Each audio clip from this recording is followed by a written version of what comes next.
Have you ever seen one of those girls who's just crushing life? I mean, she seems so focused and on top of her game. She excels at what she does. She's got an upbeat attitude and she doesn't waste time with self-doubt or negativity. I mean, this girl is strong and beautiful and she's always working hard and pushing past failure to success. She's a ninja babe, and that's you. You are that girl who has confidence oozing out of her skin. You crush it on the ninja course and you follow after your dreams full throttle. You focus on being you and don't compare your journey to somebody else's. Maybe you're listening to this and thinking, gosh, I wish I was that girl. Well, be her. We are all capable of being the best version of ourselves that we can be. And that's what Ninja Babes is all about. Not because we are perfect or like to pretend that we are. As the Ninja Babe community, we support and encourage one another to excel at what we do. We are here for each other like sisters, and we aren't afraid to be transparent about our failures. It's about being willing to be yourself and inspire others to do the same and be strong in their own journeys. Anyone can really do anything they want. I mean, is it going to be harder? Maybe, yeah, but it's not always easy either, you know? But you gotta be confident and believe in yourself and be able to say, look, like maybe that's what you think, but I'll show you differently.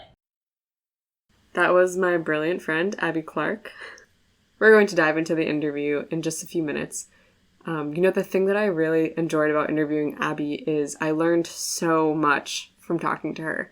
I train with her all the time. I see her. Abby is local. But there's something about just sitting down and having a conversation with somebody that really that opens up all of these new bubbles of insight and information that you didn't know the other person held.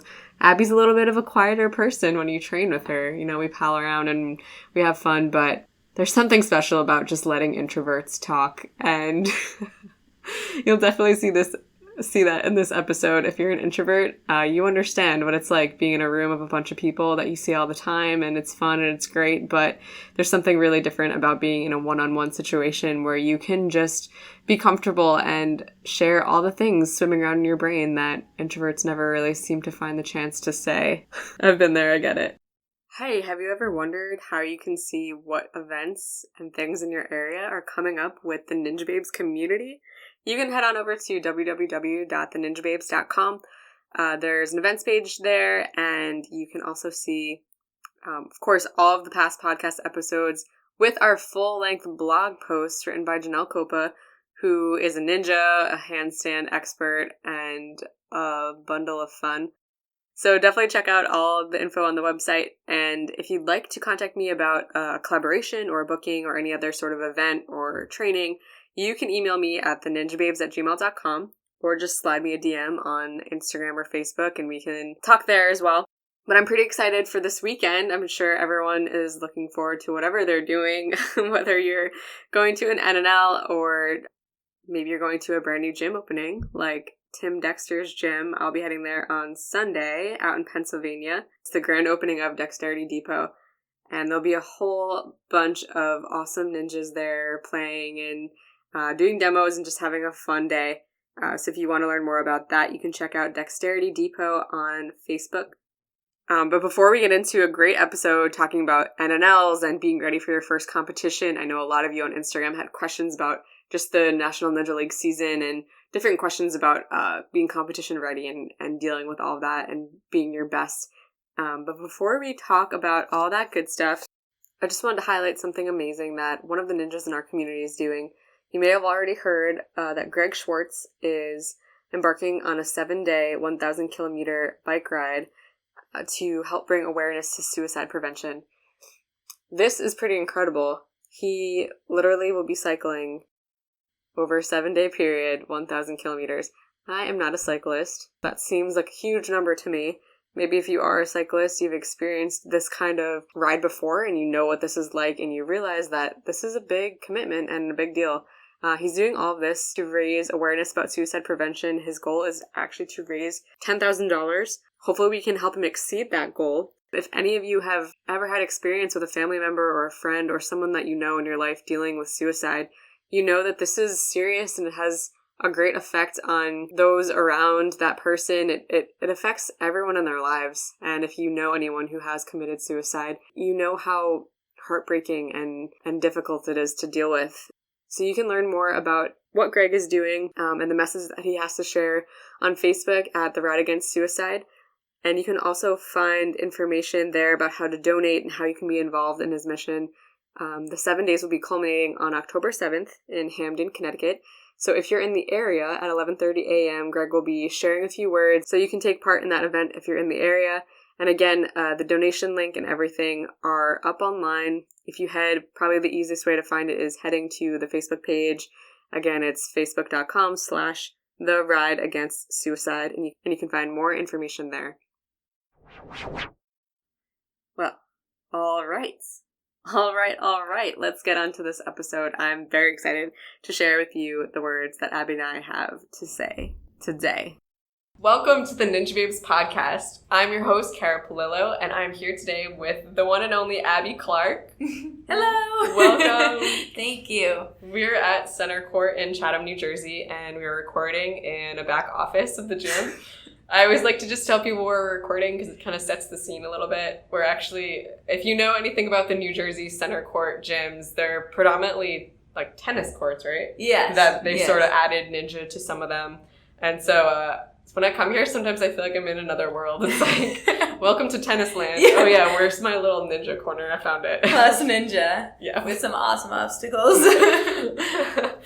All right. So, Abby, how old are you? Someone actually asked me that. I just turned 25. Happy birthday. Thank you. You're like a quarter of a century. I know, right? I'm old now. It's fine. It's great. Yeah. 25 is a good age. It's almost too close to 30. Listen, I'm turning 29 next month.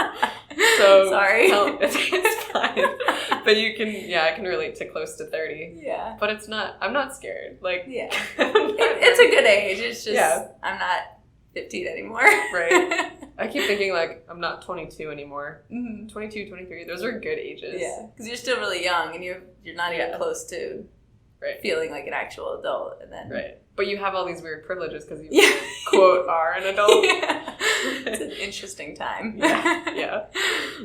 What did you... So you've been into gymnastics and other sports long before ninja, right? Yes. I was a gymnast. I started when I was 2. And I competed in gymnastics until I graduated college, so I was 21. Mm-hmm. And I also did track. I started when I was 10, and then I also competed in college, so I was done at 21. Oh, what were your track events?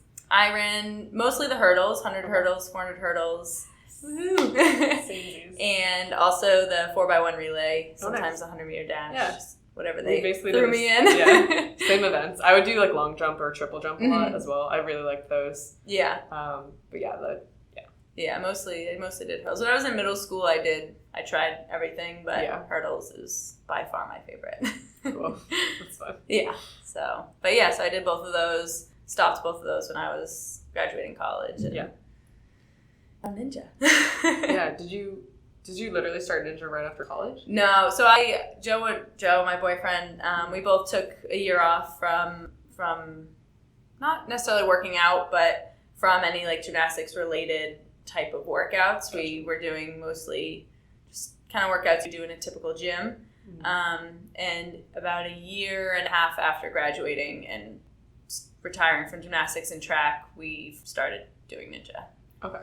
So it was about a year and a half of kind of we're not really sure what to do. Yeah, that's fine. I feel like when in between college and ninja, I had like over 4 years where I just went to the regular like strength gym and I had fun. Like I would do group classes, but it kind of like once ninja was on my radar, I suddenly had like a real goal again. You know? And that's been really cool. Yeah, that was definitely my hardest thing was when I was working out at a regular gym. I didn't really have a goal or know what kind of goal is set in a regular gym, and after a while I was kind of like losing interest in it, and I was like, that's not me. Like I love athletics and working out, and so then I found ninja, and it's correlates so well with gymnastics. It's like it was like I found like a new gymnastics kind of. I was just talking to Janelle Copa actually. She's she's my writer for Ninjababes. She writes a lot of the blog posts and different things. But she has a gymnastics background. Mm-hmm. She goes to lacrosse. Okay. And she sat there in the same division as where you were. So I was at Springfield College. Okay.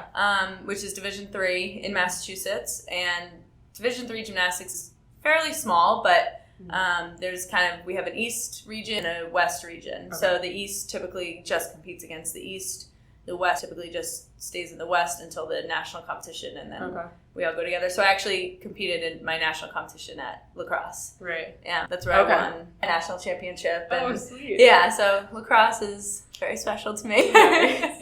Lacrosse. Wisconsin. Yeah. One thing that I always wonder that I was asked, Janelle and I were talking about it, is like, I feel like everyone in Ninja who has a gymnastics background, I'm automatically a little bit like, frustrate me because I had no background upper body. Mm-hmm. I mean, I played volleyball, so a little bit on my right arm with like hitting and that sort of thing, but not the same type of like having to pull my body up and do that. Right. And so I've always been like, oh, gymnastics people, like they have such a great foundation in upper body strength. And Janelle was like, yes, this is true, but she was saying how one thing that's different in gymnastics is how, you learn a routine. It's very repetitive. It's very, like, trustworthy. Like, you know exactly what you're doing. Whereas Ninja is, like, you never know what obstacle is going to move on you. It's like a surprise. Exactly. Yeah. Have you found that? Oh, absolutely. That was my biggest thing from day one was I found I knew how to swing. I had good grip strength. I could pull myself up. I had a lot of body control, but mentally I was, like, I don't know what's coming. Like, even in competitions, I didn't know what course it was going to be, whereas in gymnastics you train that one routine all season long, and you might make one or two tweaks to it during season, but even then it's like that's it, that's your routine, and that's what you know all season, and that's totally opposite from Ninja, and that was really something really different. It was hard, but just very, very different from what I was used to, even in track too. I mean, you know your event, you know your steps, you know where you start, and that doesn't change ever, and that's different with Ninja too. Even with the warped wall, like you never have the same exact steps every single time.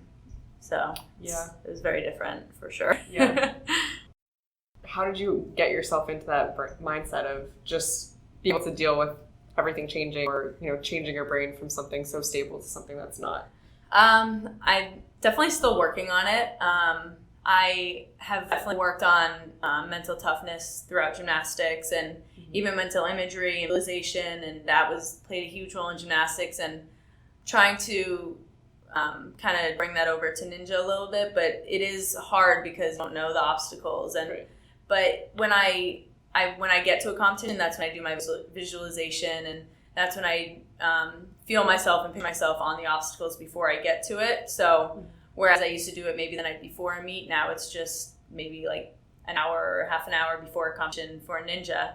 But it's hard, and I've just found in training, the more obstacles I do and the more courses I do and the crazier I make the obstacles, the better the chances that I'm going to see an obstacle like that or something similar in a competition that I can relate it to. So that my body at least kind of knows the motion of it. Yeah. I think also just the element of surprise has helped me as well. It's just like not always making all the obstacles so straightforward when you train. Like make a little twist to it that it's going to be a challenge or it's going to mess up your footwork or like mess up something that you have to think on the spot. Right, exactly. And I mean, when I run courses during training and something doesn't go exactly how I want to, it's kind of frustrating, but at the same time, it's like you're going to go with it because this could happen in a competition and you got to work with what you got. So definitely comes a lot from training and just kind of making it as crazy as possible. Yeah. I think I've learned a lot, especially the past few months, of like sometimes when you're training a course and you get to that spot where you like can't quite get it, maybe like you're having to take way too many swings or whatever. And it's so easy to want to just jump down and like redo it and start again. If you're in a competition mindset, you can't. Right. And just building up that mental toughness of like, okay, you can get this. Like reset your mind, calm down, like have peace in what you're thinking about, and then like think about the mechanics of what you have to get done. Staying, like you said, staying calm is the biggest thing because when you're up there and you're swinging and maybe you're swinging in circles, you're swinging in the wrong direction, or you've missed a peg a bunch of times or something like that. It's so easy to just get really flustered and, oh my gosh, what do I do? And then that takes energy away from what you need to be doing. And it's just, all right, like let it swing and just go with what you got. But it can be really frustrating, but that's something that's really needs to be worked on during training in order to bring it into a competition. Yeah, I think exactly what you said. That's like some of the best advice I'd gotten before, while I was training, just to be able to train in such a way that if you get stuck, like now it's time to problem solve. It's not time to like redo this movement. Right, like, exactly. Or even just training for like worst scenario. Like knowing how to do it right. But if you ended up taking an extra step, what happened? Like testing your own body on like doing it wrong, so to say, or just doing it different approaches so that you really get used to like, if something changed in the midst of the competition, like how would I handle this? Yes, exactly. You have to prepare and almost like expect the unexpected, or at least be ready for what may be unexpected. And like you said, trying something with a different approach kind of keeps you thinking. And that's part of the ninja game is problem solving and figuring it out on the spot, because we don't get to see the obstacle, or we don't get to play on the obstacles before. Right. And everything you're doing, you're pretty much figuring out on the spot. Yeah.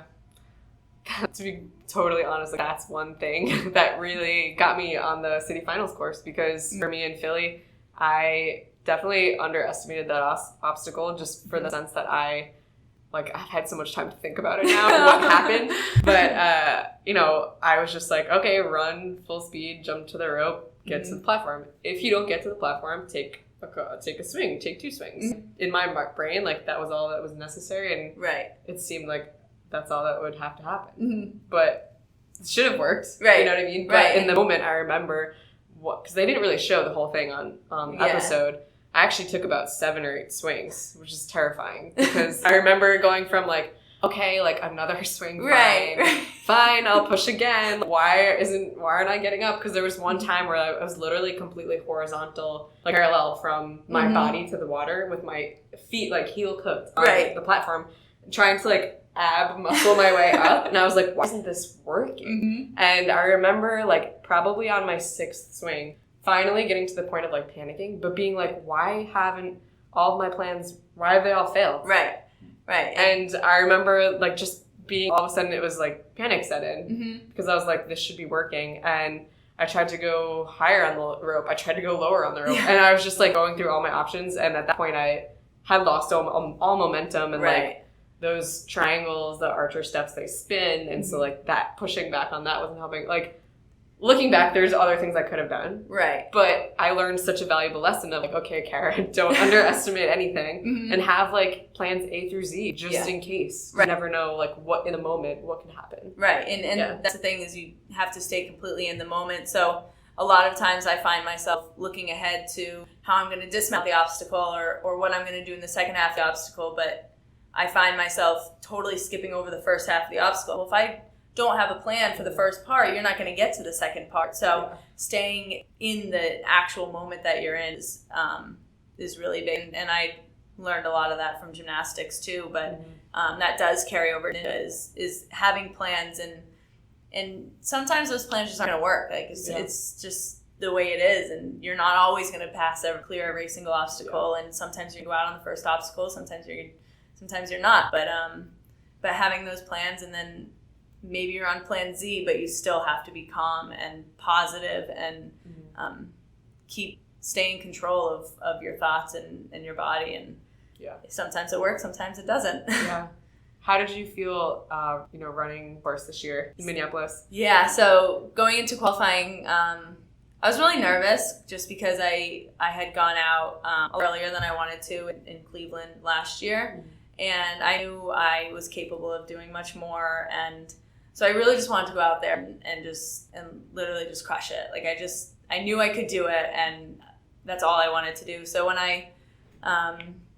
every time I got through an obstacle, I was like, oh my gosh, like I made it. I'm going on to the next obstacle. I had a few close calls, and then I got to the wall. I'm like, all right, for me, the wall is by far the hardest obstacle for me, and it's so.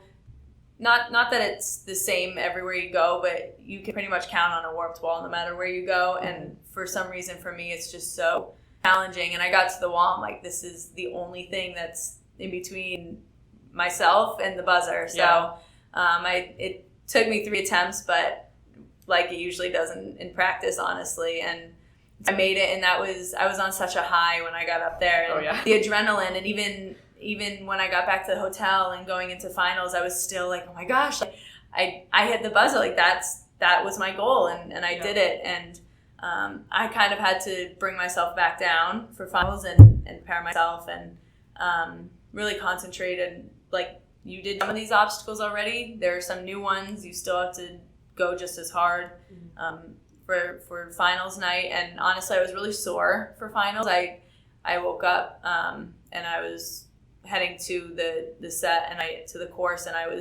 my legs were sore. I had random muscles that were sore that I didn't even know I had. So that definitely kind of not threw me off, but it was on my mind to try to warm up a little bit more. And so that was definitely different. I'm not usually sore going into a competition, but each obstacle in finals, I felt really good. Actually, when I got to the warped wall, I wasn't as tired as I was in qualifying night, which kind of surprised me. But I don't even know what happened on the wall. I do know what happened on the wall.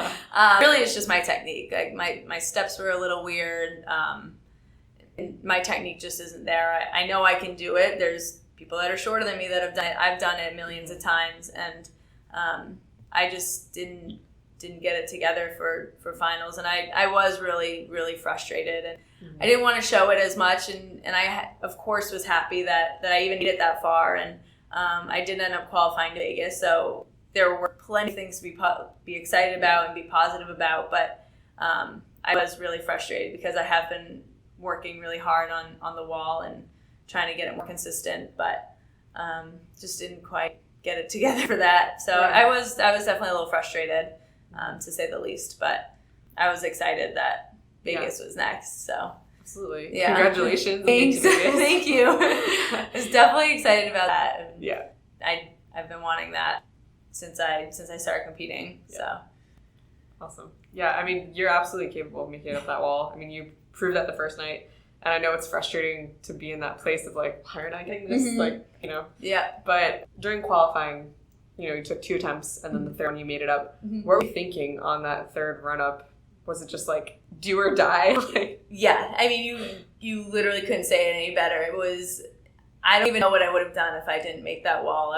I knew I was so close, and it would have been so frustrating and like really upsetting that like I got so close and didn't make it. I mean, it was literally just run, and like Joe said on the sidelines, he was like, you're literally an inch away. You're right there. Your first step just an inch higher, and you'll be there. And so that really helped. But I was just like, just get up the wall. I mean, like, come on, just get up the wall. It's not that hard. I mean, it is, but like, you can do it. It's totally doable. Yeah. And as soon as my fingers, like, I didn't even really make, like, it wasn't like a great wall run. I mean, my fingers barely made it, but as soon as I knew I was on, I was like, okay, now pull yourself up. Like, come on, get to the buzzer. Like, don't fall now. Yeah. But man. Yeah, it was. I was really nervous at that point. I mean, I would have loved. My first attempt, I really just used it as just kind of getting a feel for the wall. I've never felt that wall. Obviously, I went hard and tried to make it, but not making it my first attempt didn't faze me. When I didn't make the second attempt, though, that was when it was like, you have 1 attempt left, and that's it. Like, there's no more attempts after that. Yeah. So it was scary. Those attempts compared to city finals night, did you feel almost like more pressure from yourself the second night to just get up there, or how are you feeling? So the second night, I put pressure on myself to make it because I knew I could make it. I'd done it before. My first attempt the second night was not what I would have expected for my first attempt. I literally ran straight into the wall, and I just wasn't getting the right feeling from my steps, and I just didn't really know like what was going on. Felt like I was doing the same thing, but I wasn't getting the same results as the night before, and I was so excited to try the second half when I qualified to finals, and I was like, oh, I can't wait to do salmon ladder. Like, those obstacles are going to be so much fun. And after my second attempt on the wall, I was like, again, this is your last chance. And as soon as I took my first step, I thought I had made it. My fingers were on it, but they just weren't quite around it enough to hold on. So as soon as my fingers peeled off on the third attempt, I couldn't believe it. I was like, this is not happening right now. I mean, I get more attempt, right? Yeah. But no, I was done, and that's that. But I mean, it gives me so much to work for next year, and now my goal is to get that back half and crush it. Yeah. Yeah, that's amazing. I mean, nonetheless, like, you did awesome. And Thank you made it to Vegas. Yeah, and I am excited about that. Don't get me wrong. Yeah. I'm really excited that I made it to Vegas, and I just gave myself things I need to work on, just like totally. anyone. I mean, even if I had made the back half, I still would have given myself things that I need to work on moving forward. So Absolutely. Yeah. And thanks for being transparent about that. Yeah. I swear I am so excited about Vegas. And No, I know you are. Yeah. One question that we've been getting a lot on Instagram is just, how do you get competition ready? There's a lot of people that are nervous to sign up for their first local comp, and now the National Ninja League season has started again. That's really exciting. We're all excited. And did you hear that where finals is going to be this year? Amazing! I can't wait in Hartford, Connecticut. Woohoo! Yeah, that's an amazing spot, and being hosted by Real Life Ninja is just going to be, it's going to be top of the line. Absolutely, it's going to be done really well. Yeah, I'm excited. It's nice. It's not that far from here. It's like right. 2 hours, maybe less. Yeah, and I mean, I love traveling, and I love exploring new places. That's kind of my way of traveling, but it's also going to be fun to have everyone kind of come to our neck of the woods, kind of. I know. And you competed last year in finals, right? This past season? Yeah, I competed this past season and out in California. Oh, yeah. Wait. Past 2 finals. Oh, so California and Georgia. And Georgia. Yeah. Okay. Yeah, I qualified for California, but it was my very first year doing Ninja, and to be honest, like I was like, oh, I qualified. I did this cool thing, and it was actually the week before finals, and I had plans that like I was gonna be on a weekend thing with my mom, and Ninja at that point wasn't like world. I was like, I love this. This is fun, but I'm not gonna go. Right. And I remember my boyfriend at the time being like, "You're not going. You qualified for finals, and you're just not going." And I was like, okay, no, maybe next time. Yeah, not this year. Yeah. But since then, I would say just within a few months after that, really Ninja began to mean so much to me, and we started Ninjababes and all that happened. So then this past year, I went and competed in Georgia, and that was a blast. Yeah. So I'm looking forward to this year. Right. It's always a really fun time, and I kind of similar to you. I qualified to finals, and I had started not really training Ninja, but I'd done my first Ninja competition in November, and then finals were in, I think, beginning of March or end of February. Yeah. And I had qualified to finals, and I was like, all right, I'll go do it. I had no idea like what I was doing. I didn't really know anyone except for I knew Connor Galvin and Justin Conway, and he was a big part of getting me into Ninja and kind of showing me how it's done and getting us out there to competitions. And so we took a trip out to California, spent some time in San Francisco, and it was an amazing trip. And I didn't compete necessarily as well as I had hoped, but it was an amazing experience. I met so many people, and that's really the fun thing about competitions, is meeting people and seeing people that that you don't necessarily see all the time. Yeah. And then this past season, I was really into it, and I was really training. And then for finals in Georgia, I definitely felt more prepared this past year than I did in California. But I'd never been to California, so I was like, all right, let's go. It's a cool excuse for a trip. Yeah. So it worked out, but I definitely didn't really know what I was doing my first year. But it's kind of makes it interesting and fun, and you just go with the flow and see what happens. Yeah. I remember my first Ninja comp for NNL ever. I signed up kind of because of peer pressure, but I also was just kind of like, well, everyone's doing this. Like, I was part of Movement Lab, like, really regularly at that point, and everybody was doing it. It was a local comp. I was like, okay.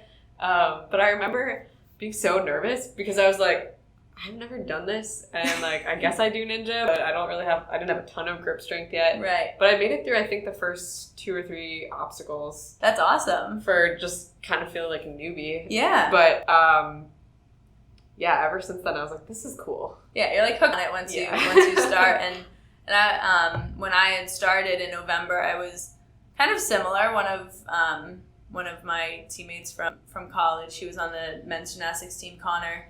He had been competing in kind of local ninja competitions and NNL competitions, and my boyfriend and I were thinking about getting into ninja, but we didn't know how. We didn't know where to train, what to do. This was when we were still kind of doing just regular gym workouts, and so we were like, we'll go watch Connor. It was a New York Ninja event in Brooklyn, and we were like 20 minutes away. So we're like, we'll watch. And Connor's mom was actually like, all right, you guys should just compete, like see what happens. There was an hour of training before it, and then an hour of competition. It's a really great setup, and so I was like, I don't know, like I've never done any ninja, like never, just regular gym workouts. And she's actually like, if you guys compete, I'll buy you guys pizza. And I was like, all right, I'll compete. So my first competition was actually bribery pizza. What children you are. So I went to the hour of training before, and I pretty much stood there for almost a whole hour because I had no idea what I was doing. I had seen the obstacles, but I didn't really know like what to do with them. But luckily, like I knew Connor, I knew Justin, so they helped us out. Or actually, I didn't really know Justin then, but he was running it, so that's kind of where I met him. Competing in the competition, I fell on almost every obstacle, but the way that his competitions work is you fall and you keep going, which was a great way to start. But yeah, I fell on the first obstacle. I think I cleared the second obstacle, but then I think I fell on the third obstacle. So it was interesting, but it was the only ninja I'd ever done in my life. So after that, Joe and I were like, we should probably start training ninja.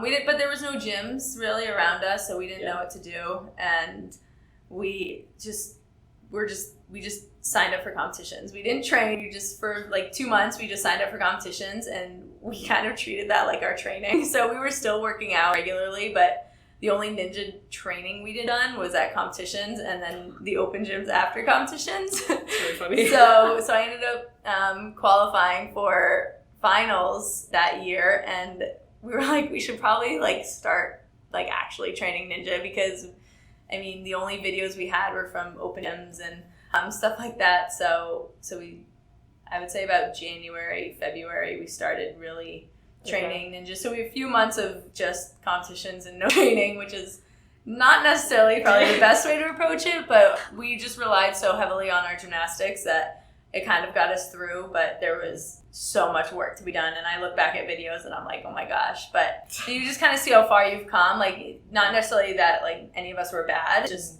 the progress that we've made since then. And but yeah, so my first competition was based off pizza. That should be your name, or like at least have like a slice, something with a slice of motivated pizza. by pizza. any food will typically get me. There have been times that I've been bribed with food going up the wall, and it was, you're not getting froyo until you make the wall. So I made it the next time. Wow. So I don't know, maybe someone should have food There should be like at the Ninja Warrior set or something, and just have like food dangling at the top of the wall or at the Joe buzzer. like climbs up the other side like an ice cream sundae. But yeah, it is interesting what I'll do for food. Okay. So that first year that you did NNL comps, or any comps in general, I guess, is that when you applied for the show the first time? Yeah. So it was already November, and we had just done our first competition, and the applications closed in the first or second day of January. So we were like, we'll just apply and see what happens. I didn't really know what I was doing. Again, like the only videos for my submission video I had were from competitions where I pretty much fell on like every obstacle, but I just kind of did what I could with that, and the written application, just about like who you are and your background, and I just talked about my athletic history and where I grew up and kind of information like that, and I was like, I don't know, we'll see. And I ended up getting the call for Cleveland. I was so surprised. I was like, I don't even know what I'm doing.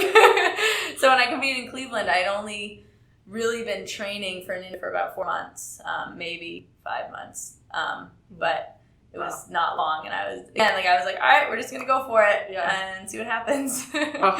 So that's wild. Yeah, it was not necessarily the way I would have liked to approach it, but it was interesting. You kind of learn by doing and see what works, see what didn't work. It's like, all right, now we have to do some more courses. My endurance isn't great, or I'm falling on balance when I'm exhausted, so I'm going to do more balance obstacles when I'm tired. But it's taken a while to kind of get in a groove of it, but now it's been almost 2 years. It'll be 2 years in November since my first competition, and I definitely feel way more confident and more just in a rhythm of training and actually feeling like I've made progress now. So makes it more exciting. Yeah. You started actually about the same time. Yeah, I guess I didn't realize that. I know I had seen you always, but I don't think I realized either. Yeah, I didn't really know many people. I didn't really talk to a whole lot of people just because I wasn't going to be like, oh, hi, I have no idea who you are. So I'm not necessarily very outgoing like that. I'm a little more shy. So unlike me, who I'm like, I don't know who everyone is. Yeah. So maybe you did come up to me. Who knows? I probably did. Actually, I think my first memories of you were at Brooklyn Zoo at New York Ninja, and I think I remember just being like, wow, she's really strong. And then always knowing that you were with those other guys. Yeah. And not really even knowing if you were like dating one of them, if it was your brother. Like, yeah, we're kind of like dating one, but we're kind of like a little trio. We're so close from all of our training that we've done that we just kind of travel as like a pack. Yeah. I saw Connor's mom at the competition yesterday. Oh, really? And I didn't really put it together who she was at first, but I knew I'd seen her like a dozen times. And she's the one who bribed you with pizza. Yep, that's Connor's mom. Okay. She's amazing. She goes to everything. And when she went out to finals in California, and she drove around, and she went with the car. She drove around everywhere. She's always so supportive of everyone. And she's really, really sweet. She's like best ninja mom. Well, now that I realize who she is, next time I'm going to have to definitely talk to her. Yeah. Oh, and she'll love to talk. I'll tell her that she's on this podcast. Yeah. We'll have to have her listen to it. But she was videoing Connor, and I just remember thinking, like, what a great mom. She's taking ninja videos for her son the horizontal correct way. Like, everything. She knows. I was like, she's on it. She's totally on it. That's funny. So, by the way, do you want to know who the ninja who shouted you out and asked for you on the podcast? Do I? Yeah. Okay. Sparkly Ninja. Really? Barclay. Oh, I love her. She's so nice. So shout out to Barclay. Here's your request answered. Thanks. I got to meet her in Minneapolis, so that was awesome. I never met her before, and I was a little starstruck, honestly. I was like, oh my gosh, it's Barclay. But she was so nice, honestly. Yeah, she's a sweetheart. Yeah. Just talked to me like I was like another friend. So it was really nice. Yeah. But so we've gotten quite a few questions on the Instagram when I did a shout out, just kind of asking people what sort of topics you want to talk about on Ninja Babes podcast. We had Brian Pease was like, NNL season, let's talk about that. There were a few suggestions that just said like, how do you get into competing for the first time if you're nervous, or how do you know when you're ready to really start competing?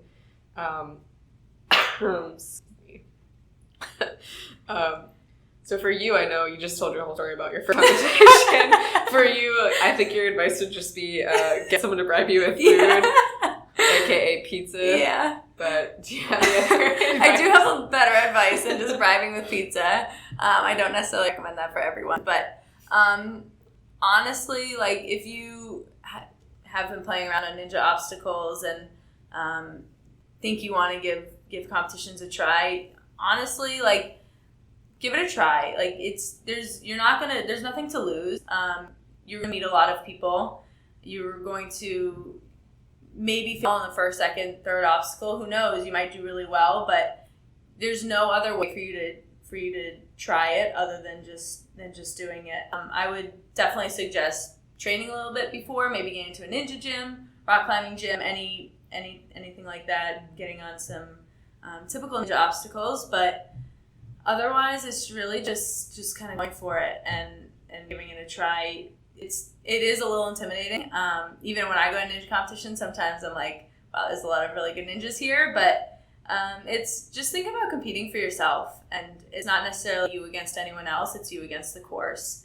and take one obstacle at a time. And if you need to go slower on an obstacle, go slower. If you need to take an extra breath before you go, do that. Do whatever works for you, and you'll kind of find out and figure out what works for you. And it may not be what everyone else does, and that's fine. And that's the beauty of ninjas. You can do it the way you feel you can do it, and what works. So if you've been training and are thinking of getting into competition, just try it and see where you're at. And if you compete and you go out on an obstacle, or you go out earlier than wanting, or whatever it is, that you can learn from that. And you always take a competition and a failure, or even a success, and learn from it. And that's the only way you're going to get any better, is just trying it. And if it doesn't work, it doesn't work. You move on, you go back to the gym and play around a little more. But definitely make sure you're having fun with it. If it's not something you're not having fun with, then I'm not necessarily saying it's not right for you, but change something up, make it more fun, and make it more enjoyable for you, because that's honestly what it's about. Is if you're not having fun with it, then there's no point in doing it. But definitely try an NNL competition, or even just another competition. There are a lot of other competitions out there, but NNL is definitely getting better, and it's a lot of fun, and definitely a lot of ninjas that are there to offer help too. So don't be afraid to ask questions. Yeah, that's great advice. And I think sometimes there is a lot of like fear that comes with intimidation, and just feeling like this person's gonna complete the whole course, like I'm gonna fall on the first obstacle, and just feeling really overwhelmed. And I think it's important to realize, like, that's a valid fear, but it doesn't have to stop you from trying. Right.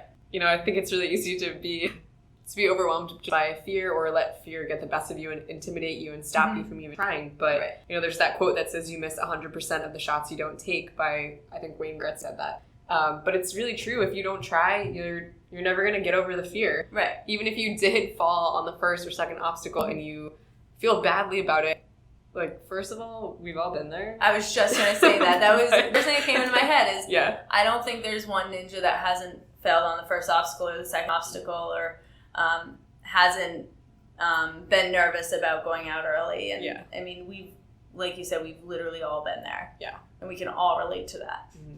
I think there's just so much to be said for stepping out of your comfort zone and getting over the fear of it. And also for me, I know that I've dealt a lot with like performance anxiety, in the sense of just like being so nervous that I just felt like I was messing up on something stupid, especially last year in the beginning of the season. And then I just sort of got to this place, just a couple months into the season last year, where I was like, I keep, seeing this repetitive pattern in what I'm doing, where I'm just getting nervous, and not even, like, some ninjas talk about like this tunnel vision that they would get, where they're so like laser focused on course. And I'd be like, I get tunnel vision, but it's like everything is hazy, and all I see is like this spot in front of me, but it's not helpful at all. It's like actually making everything worse. And so I remember just coming to a place where I was like, I need to be in control of the situation. And so literally I started, like, once I was standing on the platform, and I'd be, getting really nervous because they're about to call my name, and here I am suddenly standing there. And once they would do like the do,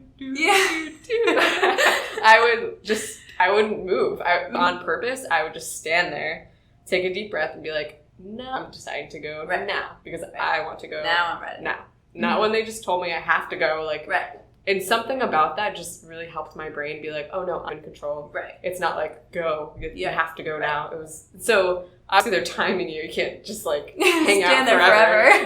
But I think it's important to just, get your feet wet, do a few comps, and just get over the fear, and then be able to know what yourself needs. For me, like, I need to know that I'm in control. And so being able to like take that time really, really helps me to then get in the zone and be ready. But, I think unless you start to put yourself out there and really get out of your comfort zone, you're never going to learn those things about yourself. Right. You just have to, you got to get out there and like I said, just see what works for you, and what works for you might not work for someone else. So you can't go out there and compare yourself to anyone. No one is the same. No one's been through the same thing.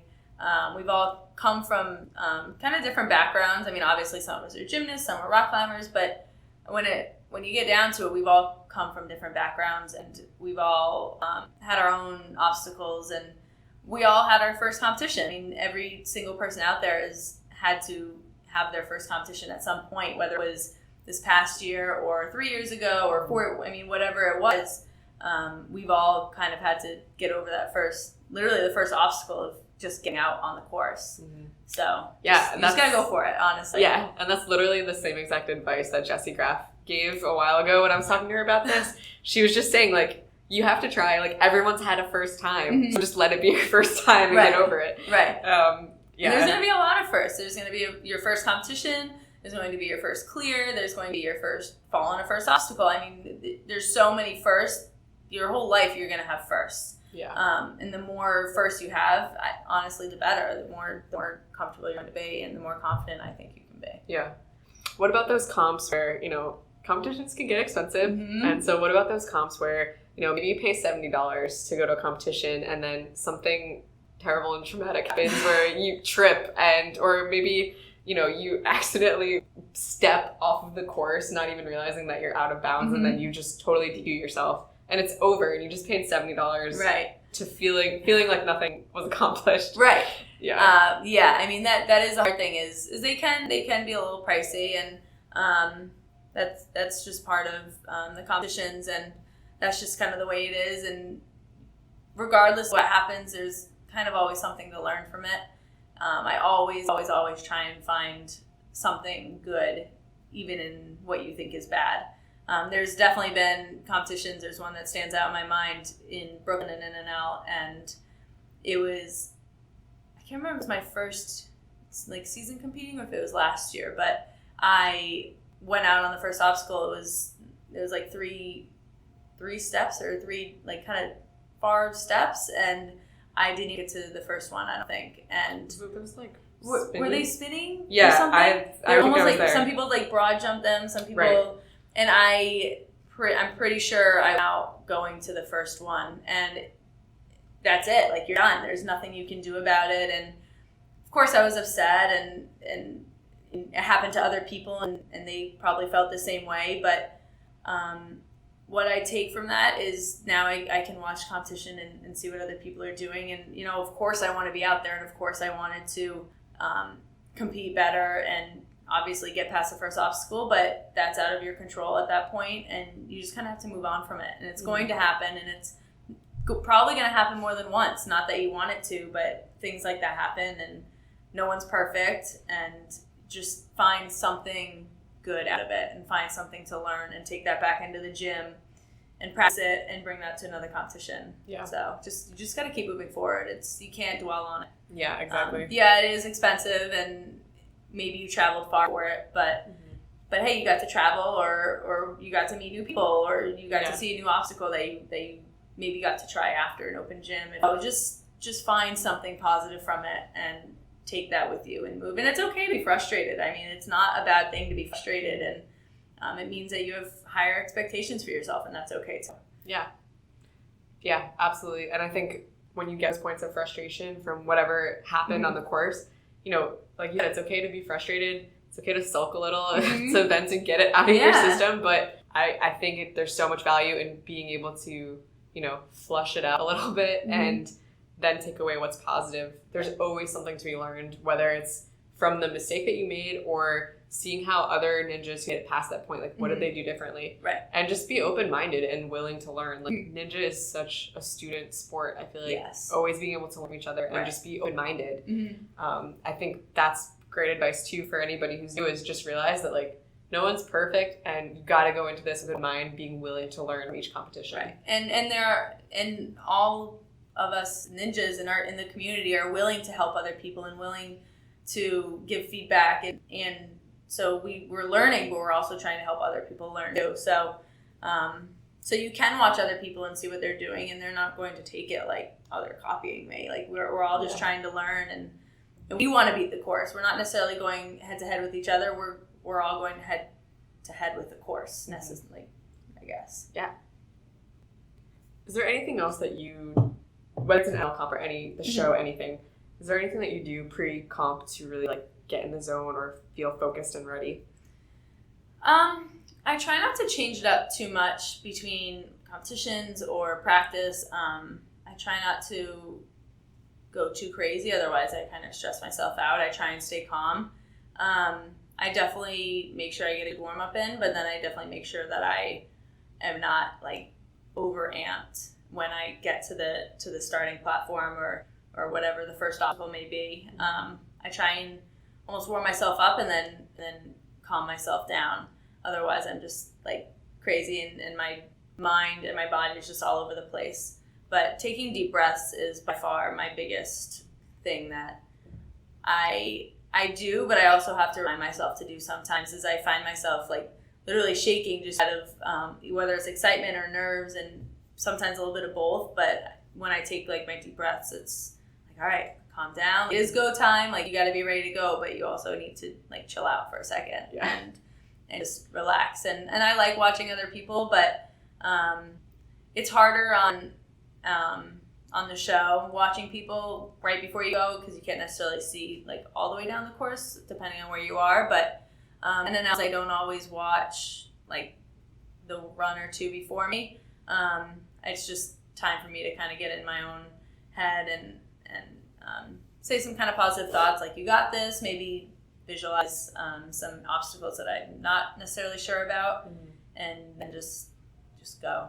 I don't like to take too much time. I just like to go. Yeah.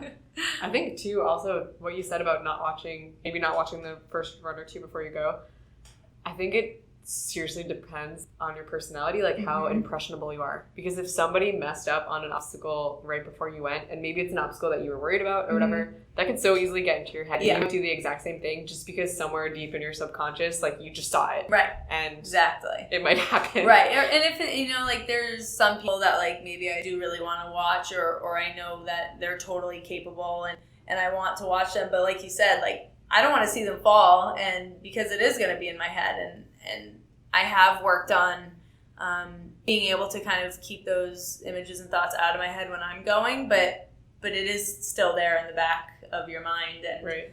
It's just something that you know. And I noticed that in gymnastics a lot too. It was more with injuries, honestly. Like if I saw someone get injured doing something that maybe I was doing next, it was in the back of my head, and it's kind of similar to watching someone just fall an obstacle, even if they're not hurt. Obviously, it's just you see them falling and you know they fell. And the worst is you watch someone fall and you're like, I was going to do it that exact same way. So so then it's like, do I still do it that way, or is that way just not working with this particular obstacle? But yeah, I just try and kind of stay in my own head and my own little bubble the one or two people before I go. But I try not to do anything too crazy just because I want to stay calm. And if I'm so serious with myself, then I start to get nervous. It's like I never tell myself you can't watch someone. If I watch the run before me, I'm going to watch it, and that was my choice. Yeah. I'm never like, nope, this is this person before you, can't watch it. I'm like, you have to do your own thing. But I just kind of go with how I'm feeling that day. Definitely visualize, definitely take deep breaths, definitely warm up and calm down. But I don't want to go too crazy. Like I just want to compete. I want to have fun and be prepared, but definitely have fun with it. And well, it's been great watching you on the show this year. Thank you. We're also proud of you for making it as far as you did. Thank you. I definitely, the support is like is amazing through the whole ninja community. I mean, ever since I've ever started, it's been ninja that's kind of brought me along, and the amount of support that I've gotten through the show and NNL, and it's really an amazing community to be a part of. Yeah.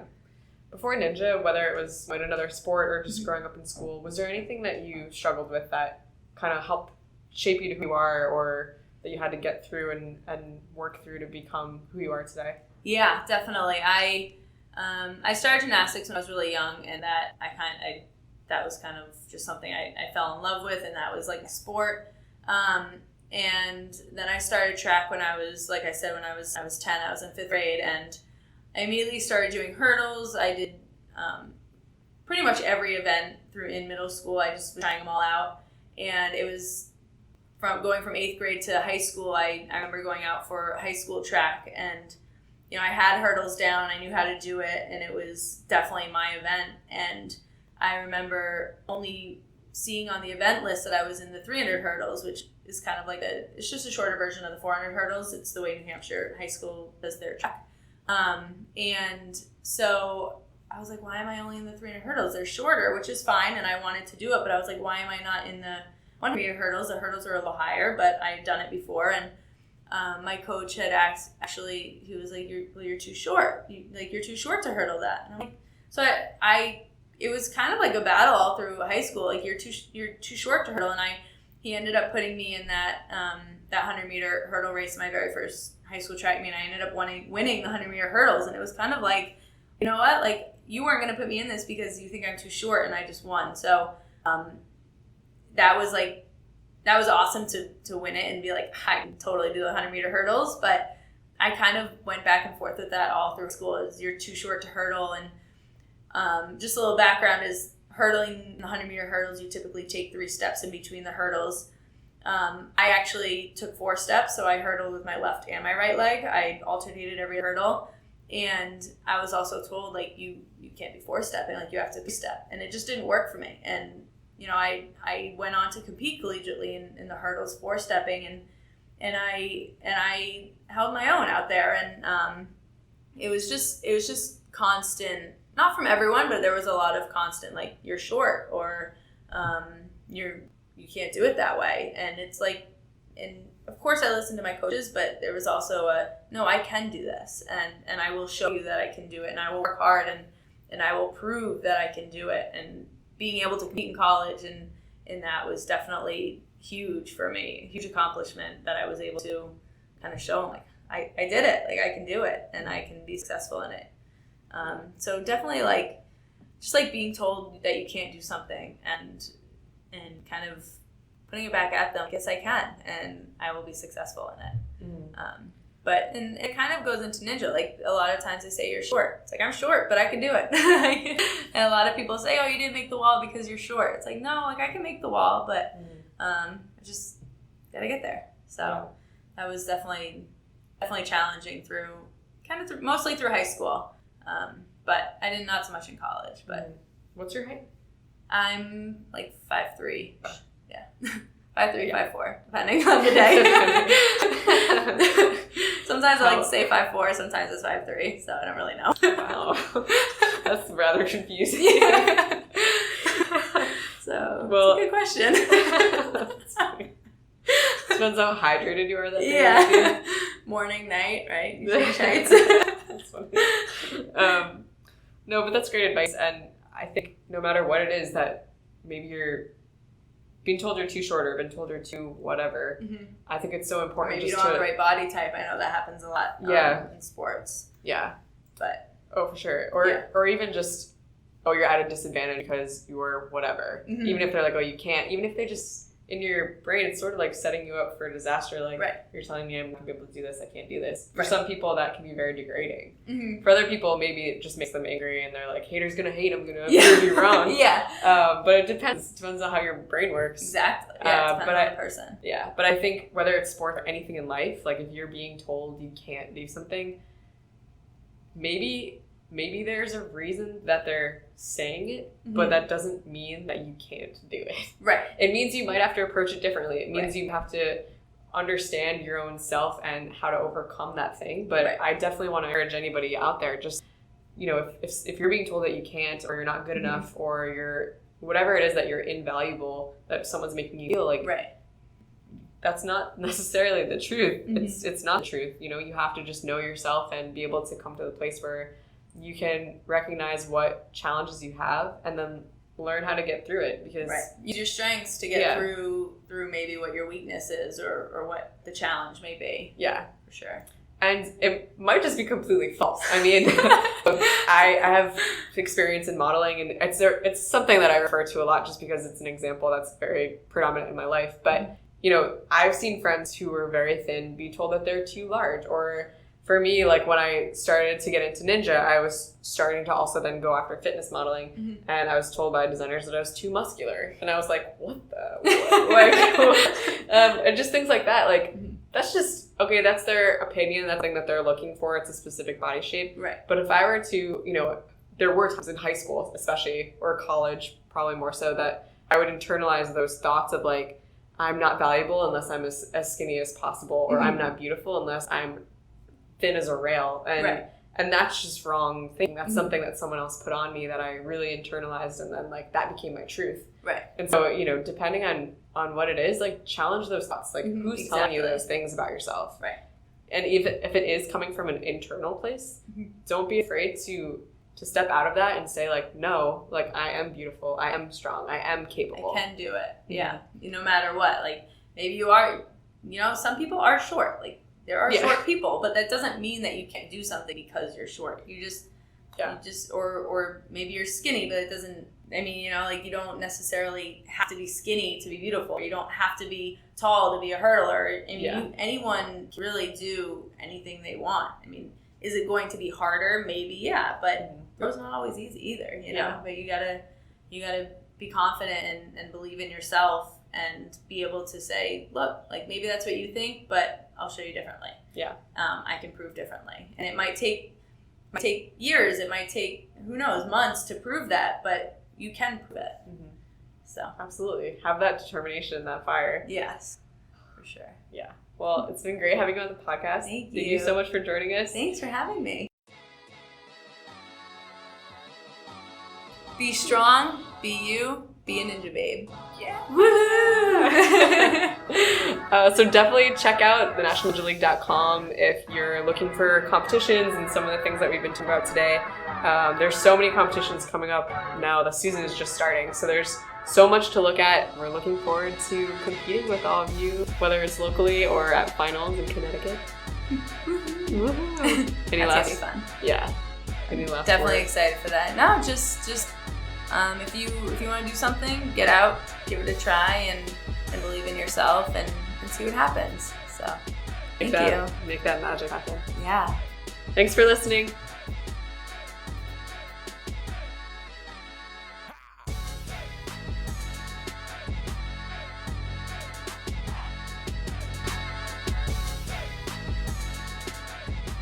I always like giggle when we get to it's fine. Alright. Oh, somebody asked me, some guy, who I was like, this is verbatim, possibly what it's like dating, or what type of men you ladies are interested in. It was a podcast topic. Probably not gonna answer that. I was just like, it's not that kind of a podcast, and it's like, I'm not a dating service, and Ninjababes is not just about... This is like speed dating here. Yeah, I was like, the last thing I want is Ninjababes to turn into like all the, you know, hot eligible Ninjababes. Yeah, right. Are just lining themselves up. It's gonna become like a dating app. I'm like, no. A dating app for ninjas. They're like farmers only. It's gonna be ninjas only. What would be a great ninja dating app name? Oh god, I feel like you could get really crazy. Someone should invent that. That's not what Ninjababes is about, but I'm saying that someone else should invent it because it would just be hilarious. I wouldn't put it past. Someone probably would do it. I just don't know what they would call it. I have no Trying really hard to creative. think of a creative name. I'm gonna get back to you on that. Or so if someone is listening and they have a great name idea, you should definitely share it with me.